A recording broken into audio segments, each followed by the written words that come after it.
Padre o madre en cada etapa. La presencia de un hijo, no.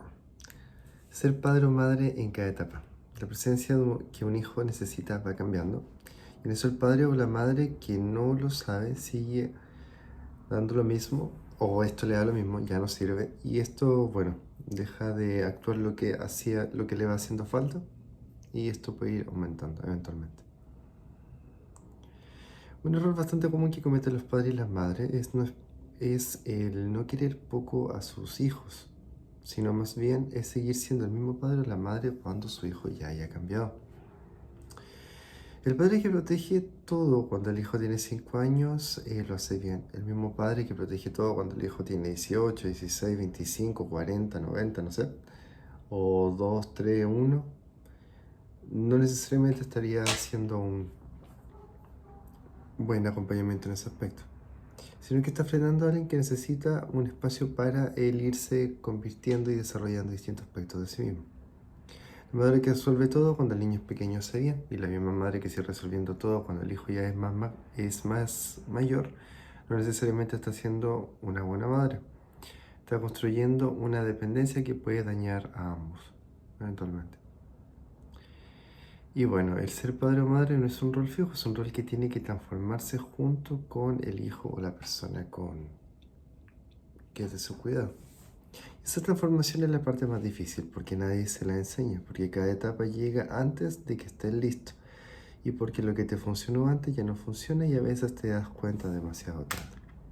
Hoy podemos recorrer distintas etapas de desarrollo de los hijos y hablar de lo que un padre o una madre necesita entender, ofrecer y soltar en cada uno, no como manual, como conversación honesta sobre lo más importante que muchas personas van a hacer en su vida. Entonces, en esto podemos hablar quizás de la etapa que refiere más a la infancia, que puede ser anterior a lo que es la adolescencia, y en esto ahí se construye lo que son las bases. Entonces, la infancia es la etapa donde la presencia del padre o la madre importa más de manera más profunda, más duradera de lo que la mayoría imagina.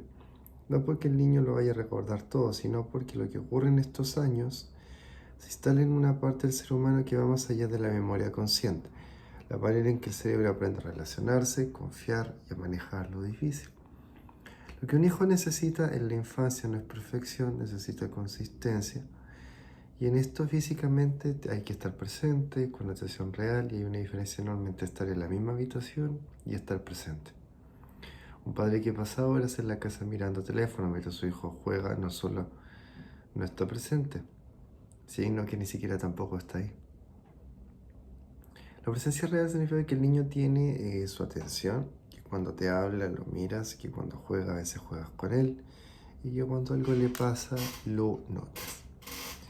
Los niños no recuerdan los regalos más caros necesariamente, recuerdan los momentos en que alguien estuvo completamente con ellos. Responder a las emociones sin apagarlas. Cuando un niño llora, cuando tiene miedo, cuando está frustrado, la respuesta del padre o madre en ese momento le enseña algo sobre cómo relacionarse con sus propias emociones. El padre que dice ya para, no es para tanto, los niños grandes no lloran, no está calmando al niño, sino que le está enseñando que sus emociones son un problema que debe esconderlas, que debe sentir una carga para los adultos. El padre que se arrodilla, que mira los ojos, que dice, veo que estás triste, cuenta. Lo que le está enseñando que sus emociones tienen nombre, que no destruyen y que que hay personas con quienes se puede apoyar. Esa diferencia repetida cientos de veces durante años define gran parte de la salud emocional de un adulto que ese niño va a ser. Poner límites con amor, sin miedo ni culpa. Un límite bien puesto no es un castigo, es una estructura. Lo que dice que el niño en el mundo tiene una forma, que no todo vale, que sus acciones tienen consecuencias y que eso está bien. Y el padre que no pone límites por miedo de que el hijo no lo quiera, no está siendo amable, está poniéndole una carga al niño, ha de tener que regularse solo, sin ayuda, en un mundo que todavía no puede entender completamente. Un niño con límites claros y consistentes es un niño más seguro, más confiado y más capaz de moverse en el mundo. Un niño sin límites es un niño que busca estructura que no tuvo lugares que no necesariamente fueron seguros. Lo que el padre o la madre necesita soltar en esta etapa. La idea de ser un buen padre significa que el hijo no refiere a que un hijo nunca sufre.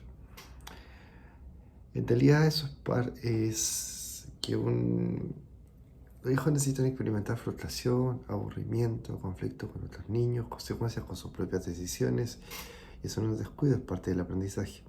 El padre que resuelve todo, que elimina todos los obstáculos, que interviene ante cada dificultad, no está protegiendo al hijo, le está quitando la oportunidad de aprender que puede con las cosas más difíciles. La adolescencia, que es ese tiempo en donde estoy buscando números, por decirlo, o referir a cierta edad, a ciertos espacios, como si el desarrollo fuera algo como más lineal.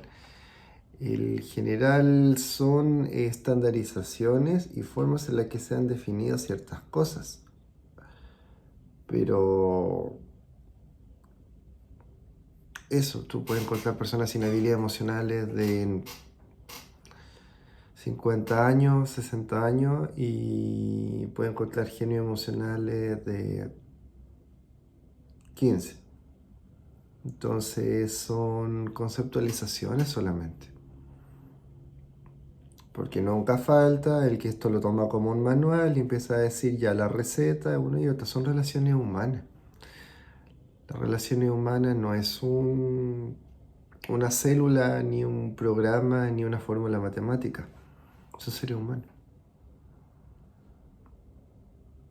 Así no sería todo increíblemente fácil y predecible. ¿Usted cree que alguien ya no lo habría controlado si fuera así? De 12 a 18 años, la presencia que no sofoca, si es que esa fuera una edad parámetro. La adolescencia es un momento donde muchos padres y madres cometen el error opuesto a la infancia. La infancia no es... En la infancia el error no es no estar, y en la adolescencia el error más común es no saber cómo estar. El adolescente se aleja, cierra la puerta, no quiere hablar, prefiere a sus amigos, cuestiona todo lo que el padre le dice, parece que ya no lo necesita. Y no necesariamente eso es verdad.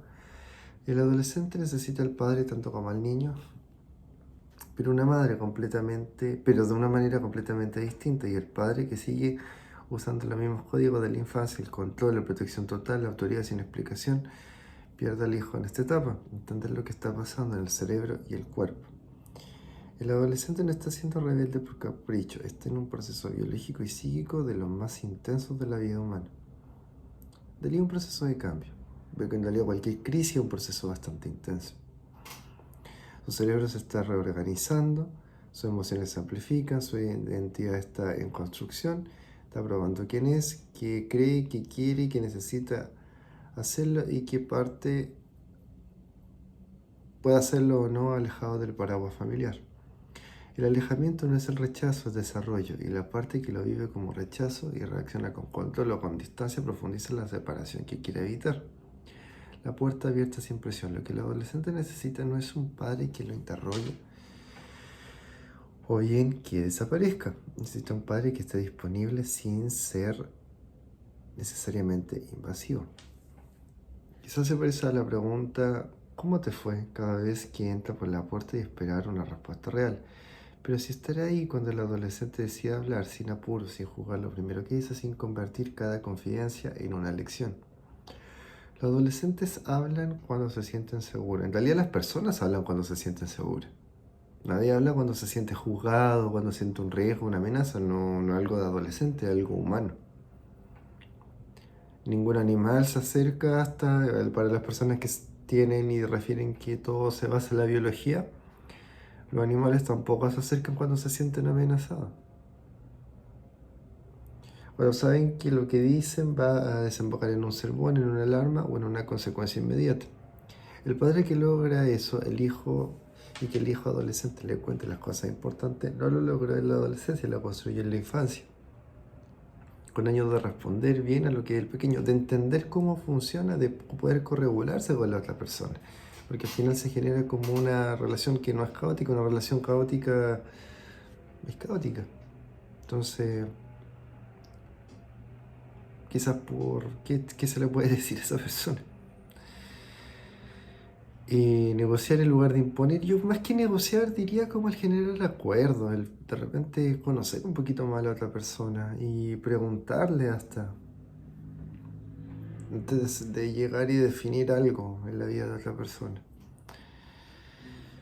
La adolescencia necesita tener voz, entender el por qué la regla, el por qué la regla y no la regla por la regla. Un padre que explique, que escuche la perspectiva del hijo y que negocie los límites dentro de ciertos marcos no está perdiendo autoridad, está construyendo una relación que puede sobrevivir la adultez. Un padre que impone sin explicar, que dice en esta casa se hace lo que yo digo como único argumento, puede ganar la batalla de la adolescencia, pero en realidad perder la relación. Porque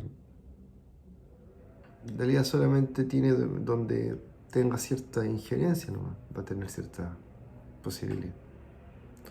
Estar en los momentos que parecen menores, el adolescente no va a decirte que necesita que estés, pero nota cuando no estás o cuando estás, y eso va influyendo. Los partidos, los conciertos del colegio, el momento en que llega tarde, que hay alguien que despierta esperando, no porque lo estuvieran controlando, sino porque le importa. Y como estás hoy y no has entregado respuesta, bueno, esos silencios eventualmente o esas faltas de comunicación van generando cierta alteración. Los adolescentes miden el amor de sus padres más en lo consistente que en lo espectacular. En realidad, cualquier persona que tenga algún grado de cariño por otra va a buscar ver de alguna forma en qué momento significativo hubo alguien que estuvo presente.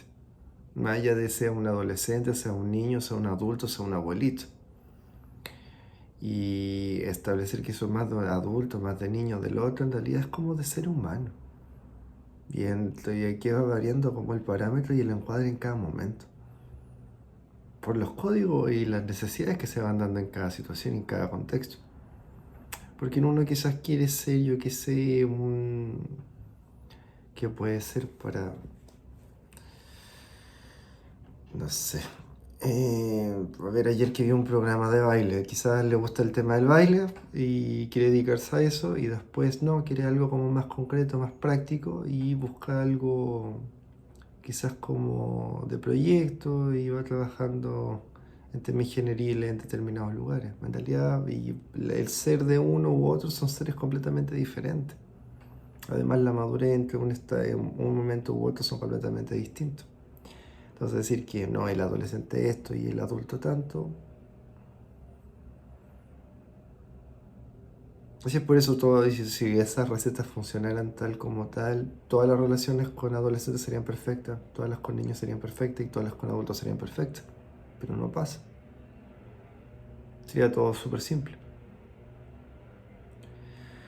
La mayoría de edad y la adultez emergente. Que esto ya debería ser quizás sobre la mayoría de edad o sobre los 20 años. La presencia que suelta sin abandonar. En ello, bueno, el cumplir determinada edad te da determinadas responsabilidades legales y en realidad, en general, debería ser el foco no estar sobrellevando cierta cantidad de límites. Debería ser como lo natural. Y buscar es conservar cierto tipo de relación. Debería. Pero que cualquiera recuerde que esos primeros años de adultez sabe que no es lo mismo necesariamente que estar listo. En ese periodo entre tal y tal momento, en la etapa más compleja e inestable de la vida, la persona ya no es un adolescente, pero todavía está construyendo pilares sobre lo que va a consolidarse: identidad, relaciones, vocación, independencia. El error de muchos padres en esta etapa es el irse a extremos, como el primero, no soltar. El padre que sigue tomando decisiones por el hijo de 20 años que gestiona sus problemas, que paga sin preguntar, que opina sin que le pregunten, que está presente y que no deja espacio para que el hijo aprenda a estar sin él. Y en realidad, en cualquier tipo de relación podría parecer amor, pero no necesariamente lo es. Y esa dificultad quizás eventualmente de soltar, de no confiar más en la persona, en lo que se sembró durante distintos años y de alguna forma que no se va a sostener sin él o sin ella. En esto, bueno, igual es importante que pueda tomar ciertas decisiones importantes y así pueda ir viendo qué herramientas va necesitando, qué no, cómo las desecha, que cometa sus propios errores y whatever. Otro error, el soltar de golpe. Que el padre que de la noche a la mañana establece que, bueno, se cumple determinada edad y dice, ya, terminó mi trabajo, que ya no llama, no pregunta, que da por hecho que está todo listo, por cumplir un dígito numérico, puede generar eventualmente una vulnerabilidad real porque no es como un producto con una máquina, que listo, llega, se pone en la etiqueta, salió. No. Si usted quiere tener una fábrica, tenga una fábrica. Si usted quiere producir dulce, produzca dulce ya. Pero no es lo mismo. Muchos jóvenes ese año enfrentan por primera vez lo que es la ansiedad, depresión, incertidumbre vocacional, en relaciones que dañan, decisiones sin red y bueno, un padre que se aparece justo en el momento en que no está respetándose determinado tipo de adultez, está dejando solo a alguien que todavía necesita saber que hay alguien en quien apoyarse y en realidad el apego seguro se basa en eso, de que siempre hay un punto de retorno seguro. Y eso como queda intrínseco y a la vez tú lo ves constantemente, es parte de tu realidad. Porque tú sabes que está ahí.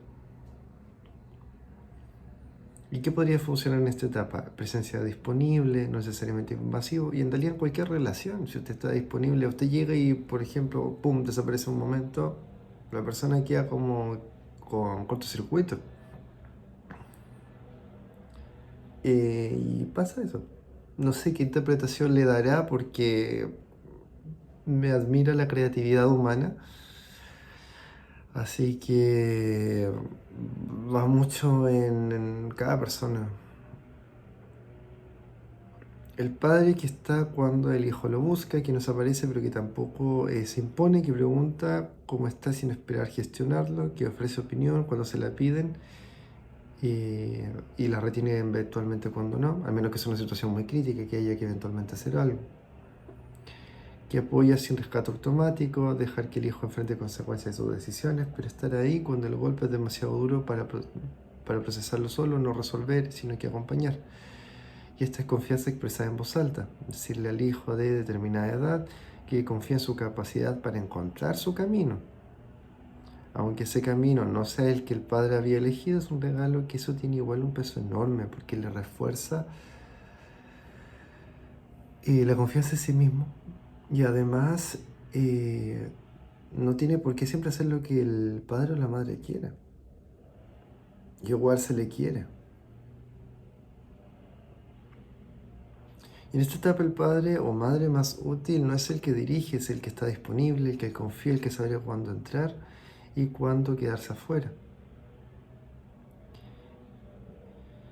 Bueno, la adultez autónoma de determinada edad en adelante. Cuando un hijo llega a una adultez en donde ya tiene mayor autonomía, con su propia vida construida, sus propias relaciones, propias decisiones sobre cómo vivir, estos roles paternales cambiarían mucho más. El padre ya deja de ser una figura de autoridad y pasa a ser una relación que se construyó bien, algo más valioso, una presencia elegida, a quien se decide retornar. Un hijo adulto no tiene la obligación de incluir a sus padres en la vida misma, de manera que cuando era niño o adolescente, lo que hace que los incluya en ese vínculo que construyeron juntos y esa manera en que el padre o la madre sabe estar en esta nueva etapa. Y bueno, que podría destruir la relación en esta etapa, opinar sobre decisiones que no se pidieron, la pareja que eligió el hijo, la ciudad donde decidió vivir, la carrera que tomó, la forma en que está criando a su propio hijo, a menos que sea una cosa muy aberrante. Un padre que opina sin que le pregunten, que corrige, que compara con lo que él habría hecho, no necesariamente está ayudando, sino que está erosionando el espacio que el hijo adulto necesita para vivir una vida sin sentirse evaluado permanentemente. La culpa como herramienta de conexión, nunca me llamas, ya no te importa mi familia, mira todo lo que hice por ti. Y esas frases no acercan, sino que más bien alejan, convierten cada contacto con el padre en una fuente de deuda y de malestar. Y el hijo adulto empieza a espaciar los contactos para protegerse de esa carga. El vínculo con un hijo adulto no se sostiene con culpa, se sostiene con que cada encuentro vaya valiendo la pena. Porque de alguna forma también fíjese, pues si la persona es autónoma, puede desarrollar todo su tipo de habilidades, relaciones y actividades, ¿por qué va a decidir retornar a algo en donde no es considerado? Y bueno, que ahí voy a continuar en otro videito.